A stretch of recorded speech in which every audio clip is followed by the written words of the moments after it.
Hello everyone and welcome back guys to episode 3 of Jamie183 and I's F1 2020 season preview. Now today we are back, and finally yes we are back. It's been a little bit of a while since we made the last video from this series, but today we're going to be discussing the last team of the big three. It's time for Red Bull, but before we jump into that, Jamie, you doing alright today, buddy? Yeah, I'm good actually. Hello everyone, I'm here and we're here to talk about Red Bull, which should be a good fun, a very exciting team this season I think. So yeah, should be interesting. Should be interesting. So obviously, like we've done with Mercedes and Ferrari, then we'll kick this off with a little bit of a review from 2019. Now Red Bull, it looks like a solid season I think from them, but there are still quite a few questions that need to be answered. You can look at the positives, that whole resurgence of Honda, those 3 race victories that we saw from Max Verstappen and Honda as well. You can look at Toro Rosso's 2 podiums, although it's not quite Red Bull, it's still under that umbrella, and those were some of the highlights. But then you look at the other things that really, really make you wonder whether Red Bull are still capable of winning world championships. And obviously, I think, one of the big talking points from 2019 was the Alexander Albon, Pierre Gasly shuffle that was continued ongoing towards the end of the season. And I mean, Jamie, you're a Pierre Gasly fan. I think we can both agree with that. Yeah. I'd say that. Would you? No, obviously, try and take your bias out of it to a certain degree. I know that might be very difficult, but do you think Gasly should be in that car over Albon?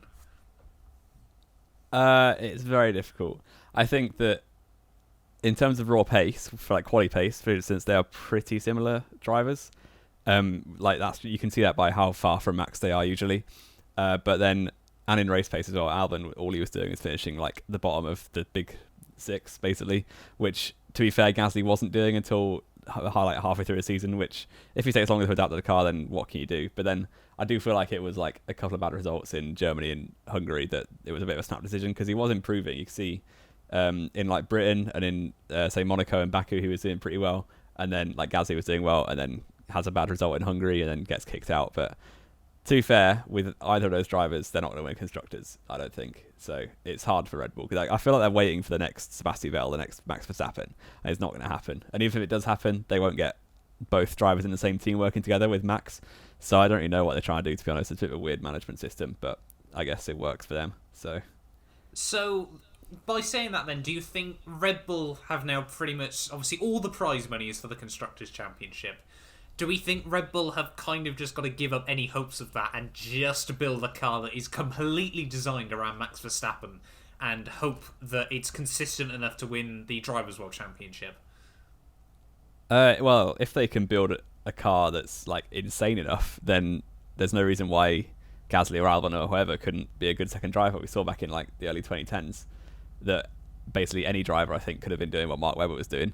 So if they get a good enough car, then they can still win constructors, but I don't think it's going to happen anytime soon. But yeah, all they can really do is try and focus on Max and get as much like exposure that way, get some income from selling Max merchandise and stuff like that, which they'll probably do plenty of anyway. But if they can win a title, that'll be a massive boost for like the fan base and everything, and income through other means than just the constructors' prize money. So yeah, I think there's no... I don't think either of us can deny Max Verstappen is probably, I'd say, either number 1 or number 2 in terms of marketing in Formula 1 nowadays. I think really the only person that can match him, obviously, is Lewis Hamilton with all the other projects he has going on around Formula 1. Hopefully you agree with that. Yeah, I agree. As well. But yeah, it's always, Max Verstappen, I think, for pretty much as long as he's in Formula 1, he's always going to be a marketing goldmine unless he does something beyond ridiculous. Now, we've sort of spoke about that side of things. Personally, I believe Albon it's always difficult, because with Red Bull, I think you're not really asking who's the better driver. All you're asking is who has a more similar driving style to Max Verstappen at the end of the day, Yeah. It's about adaptability, I think, more than driving ability, which is strange, because Albon is definitely more adaptable than Gasly, but I would still say that Gasly is probably a slightly better driver. We saw through GP2 he did slightly better and everything, so yeah, it's difficult. Yeah, I think that's definitely, it's odd, isn't it, when you look at Red Bull? I think at least in the time that I've watched Formula 1, I don't think we've ever really seen anything like it, in all honesty. No. Whether Max Verstappen has the weirdest driving style in the world that clearly works for him, or what? We don't know, in all honesty, and I don't think we'll ever really know at the end of the day. But so going on from that then, obviously, you said about how Gasly, he did start to get those, sort of those P5s, P6s. Obviously, he had P4 at Britain as well. Having a look at it, obviously, he scored P6 at China, where he was, if I'm not mistaken, almost lapped. Almost lapped by Hamilton, correct? Yes. And then Spain as well, he came P6, which obviously... And Baku, he was running 6th after starting last and then had a DNF because of engine, I think. So that kind of counts as well. Okay, we'll give you that one, I'm going to say. And then you look at Canada P8. I know, obviously, it was a really rough track for Red Bull anyway, but Max Verstappen obviously came 5th around that circuit as well. You then got France P10, and then Austria P7, where obviously that was the race where he was ahead of Max on lap 1, wasn't he? And then still finished up getting lapped. A lap, behind him. And then obviously Hungary as well was, I think, one of the big ones for Red Bull that they realised Gasly just isn't useful enough. I think it's probably the only way to word it. Bit harsh, but yeah. it's the Red Bull way, isn't it? You know what Helmut Marko's like. Yeah. He really should have been in a position where he could have hindered Hamilton. I think that was the big point that Red Bull tried to When Red Bull raise. had that pace around there, they should have been finishing 3rd easily, So or 4th. We look at that then, and then we look at Alexander Albon. Belgium, P5. Obviously, the only person outside... I think it was only Max, wasn't it, that retired from the top 6 as such around that Grand Prix. Yeah. So Belgium... P9 even. I don't know. I accidentally looked at Hungary. I'm looking at the wrong row. Help me. Alan finished 5th in Belgium, finished 5th, yes. I'm looking at the wrong person. Italy, P6. Again, he was... he finished ahead of Verstappen there as well. No. I think... he did, yeah. Neither of us can read a spreadsheet anymore. That was when Max dropped it at turn 1 on lap 1. Yes, and then after just sort of drove around. Wasn't it? Yeah. Singapore, P6. Russia, P5. Japan, P4. Mexico, 5th. USA, 5th. Brazil, 14th. Obviously, we all know what happened to that with the final lap. So that could have been P2 at the end of the day. And then Abu Dhabi, 6th. Now, Pierre Gasly, he had an extra season in Formula 1. He was with Toro Rosso last year. And he didn't adapt to the Red Bull car. Albon, he'd spent 11 races in Formula 1 and then got the results that is probably the minimum that Red Bull were expecting. But it's whether you can ask much more from that car. It just doesn't have enough top-end speed. I think everyone knows that at this point. And that's sort of what makes me wonder whether Red Bull have got the potential to build a World Championship winning car. Because, you look at a lot of tracks on the calendar, there's a lot of places that are so high-speed orientated. Do you think at the moment Red Bull could build a car capable of a World Championship? I think a lot of it depends on Honda, and obviously they're like a title manufacturer now, so they should make a bit of progress, but as it stands, they're going into tracks like Monza and Belgium, basically writing the weekend off, which is really not good if you want to win a title. And we saw, in Canada, for instance, they were very nearly outpaced by Renault, which is, pretty awful for Red Bull, to be honest. It's difficult. But if Honda can keep making strides, like we saw, it wasn't the Red Bull, but the Toro Rosso in Brazil, with Gasly, out-dragged Hamilton all the way up the hill. So it shows that they're going somewhere, at least. And if they can keep that progress going, then there's no reason why they can't. The chassis and the aerodynamics have always been there for Red Bull. It's just about the engine power and top-end speed that is sometimes lacking. But if Honda can keep going, then there's no reason why not, I don't think. Yeah, I think this is obviously one of the big things that we look at when you look at Red Bull. Max Verstappen, obviously, he didn't win the Mexican Grand Prix this year. He should have been on pole position and then kind of ruined that for himself. But that's probably, one of the key indicators as to just how good that Red Bull chassis is. It's a bit weird to think that Mexico, a track quite known for its straight lines and, the high top-end speed through Sector 1, is almost one of the best indicators of the aerodynamics. Obviously, you look at Monaco as well, Spain and a couple of other places. But Red Bull 2020 then. We've done a bit of review. Let's look at 2020. What do you think they're going to be aiming for? They're aiming for more progress, I think, is what they can really ask for. Obviously, it's going to be pretty much, it feels like a 2019.5 almost. But I think for Max to be satisfied, they have to be beating Ferrari regularly, at least. and he will want to be in a position to be able to challenge for the title, but I would be surprised if they deliver that. But the bare minimum, I think, is for Max to be ahead of the Ferrari drivers on car pace most weekends. I think that's pretty acceptable for them, which is pretty much where they were last year, but maybe a little bit better. And some of the late, like second half of the season, we saw Ferrari got pretty good. But if Max can keep delivering results, then yeah, there's no reason why he can't finish third, second in the title, something like that. Yeah. So do we think? Yeah. Let's say then. Obviously, we've both discussed it before. I think it's fair to say we think Hamilton has got a very clear shot at world title number 7. Can you agree with that? Yeah, I think it's his to lose, really, even before the season starts, which is saying something. Yes, but do we think Max Verstappen can get P2 in the championship? I like to hope he can. I'm a little bit biased, but yeah, I hope Max can mix it up a bit with the Mercedes, but I don't think he's got the car to be able to have a fully fledged attack at Hamilton, really. And obviously, Mercedes have effectively 2 cars usually at the front, and Red Bull tend to only have 1, as the other cars are usually back in 6th. So I doubt he'll have a title challenge, but hopefully, and I hope for the best. You hope for the best. That's fair enough at the end of the day. Now, one of the big talking points that I think we've noticed from Red Bull over the last few seasons has been that lack of ability to really, the first 6-7 rounds of a championship, they just aren't quite there. And I mean, you can look at this season, and obviously Verstappen got that podium at Australia and then a podium at Spain, but apart from that, it was all sort of P4s, P5s before obviously they got to the halfway stage of the season. And then even then, in the second half of the championship again, apart from Brazil and what should have been Mexico, Red Bull just... he did well to get P3, I'm not denying that. He certainly deserved it at the end of the day.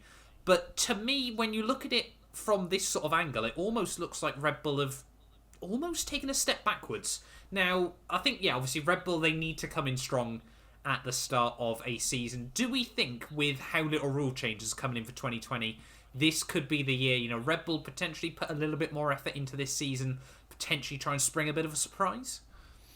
I don't see why not. Like, they were pretty good at the end of the season. They would tend to beat both Ferraris. So if they can keep that up, then there's no reason why they can't challenge the top 2, the Mercedes duo. And I think Red Bull season does look worse by the fact that only 1 car was getting podiums, I feel like, because it looks like when you look at it, it's 7, 8 podiums throughout the whole season, but all of them were for 1 car, and they really need to sort that out and get Albon or whoever it is and driving a second car to, step the game up a bit, but we'll see we'll have to wait and see what happens. I mean, yeah, that's one of always the interesting things when you look at Red Bull, and you consider they got 1 car on the podium all season, and Toro Rosso managed to get both their cars onto the podium. I mean, that goes to show how many crazy races we had in 2019 as well there. But obviously, like Red Bull, this has very much been the Max Verstappen show, I think, for most of this video.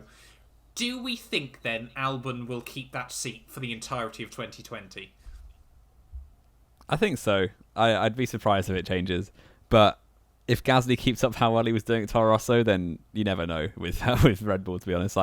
His second half of the season was very, very good in that Toro Rosso, outpacing Kvyat the whole time, getting that amazing second place in Brazil. If he can keep up best of the rest finishes in a car which probably shouldn't be that good, then I don't see a reason why they wouldn't switch to back round, other than the fact that they don't want to destroy Albon's confidence. But I feel like Red Bull drivers have got a good enough mentality to accept being shaken around quite a lot. So I'd like to see it, but I'd be surprised.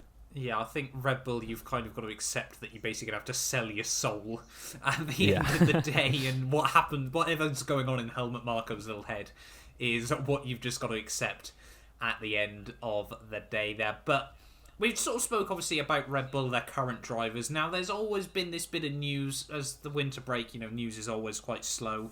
But I want to talk about this quickly before we finish off this video.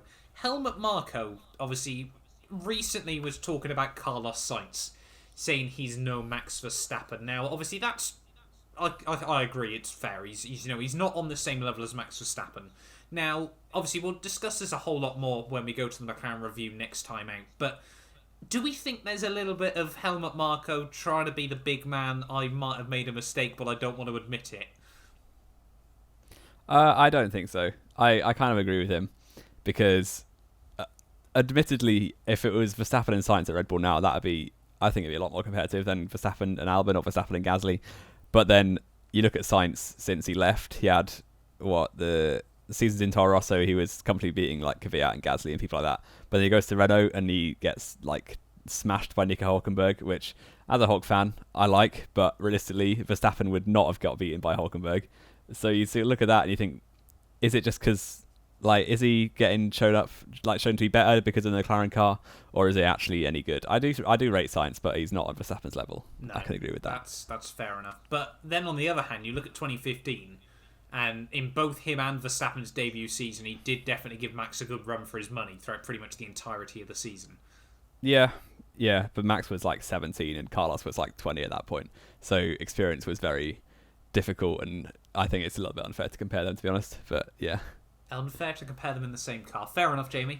I will let you believe in that one as well, though. But yeah, Red Bull, I think it's definitely one of the most interesting teams from an off-track point of view in Formula 1. But I think, 2020, like you said, I think their aim should be to try and at least be very close to Ferrari at the end of the title. I mean, you look at 2019 and they finished less than 100 points off. So if we can get a consistent Alexander Albon in that car, there's definitely a lot of potential to be fighting with Ferrari next season, unless, obviously, on the other hand, we see a huge Ferrari resurgence as well, which might not be out of the realms of possibility as well. But yeah, anything else to add, I think, before we finish this off? I'm pretty sure we covered everything important, so yeah, that's about it. All we can ask for, I think, at the end of the day. So there we are then, guys. That is our review of the F1 2019 Red Bull season, and also our 2020 preview, looking in towards the season ahead. Obviously, winter testing is not long around the corner now, and I think it's safe to say we are both very, very excited for that as well. But yeah, next time out then, we will be having a look at McLaren and how their 2019 season went, and looking into the future as well. But yeah, thank you all so much for watching this video, and hopefully we will see you guys next time.